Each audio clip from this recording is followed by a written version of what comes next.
আমাদের দেশের মাদকের সবচেয়ে বড় চালানা সোনার বাড়ির আশেপাশ দিয়া।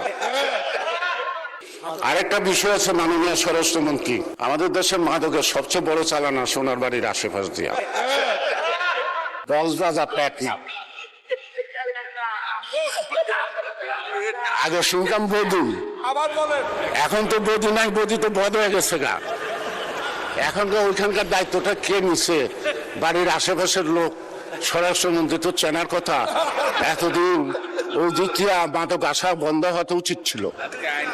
আইন দিয়ে কোনো কিছু হয় না, আইন কার্যকরী করার জন্য সাহস লাগে, সৎ সাহস লাগে, ইচ্ছা লাগে। সুতরাং আমাদের একটা বড় চ্যালেঞ্জ এখন বাংলাদেশে মাদক আসক্ত। এই আমার এলাকায় মানে ঢাকা ৩ একটা হসপিটালের সাইনবোর্ড লেখা আছে, আমাদের মাননীয় সাবেক মন্ত্রী মোশাররফ ভাই তার নাম লেখা আছে, এখানে উদ্বোধন করছেন এবং আমানুল্লাহ সাহেব উপস্থিত ছিলেন। একটা স্টোন আছে, 10 শয্যা বিশিষ্ট একটা হসপিটাল, পুরা মাদকে আক্রান্ত, মানে রোগীও নাই, ডাক্তারও নাই, দারোয়ানও নাই।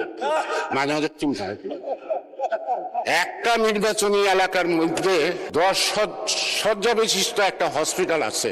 কি গর্ব আমাদের, কি অহংকার, আমরা কত আগাচ্ছি, কত কিছু করে ফেলেছি দেশের জন্য। যেখানে আদমশুমারি অনুযায়ী লোক সংখ্যা হলো 6 লক্ষ, 6.5 লক্ষ, কিন্তু বেসরকারি ভাবে 15 লক্ষ লোকের উপরে বসবাস একটি আসনে ঢাকা 3-এ। সেখানে একটা হসপিটাল আছে, তার মধ্যে মাদক আসক্ত। তা মাননীয় স্পিকার, আমার মনে হয় আমার সব কথার মধ্যে সব দাবি হয়ে গেছে। এখন আমরা সাহসিকতার সাথে আমাদেরকে এগোতে হবে।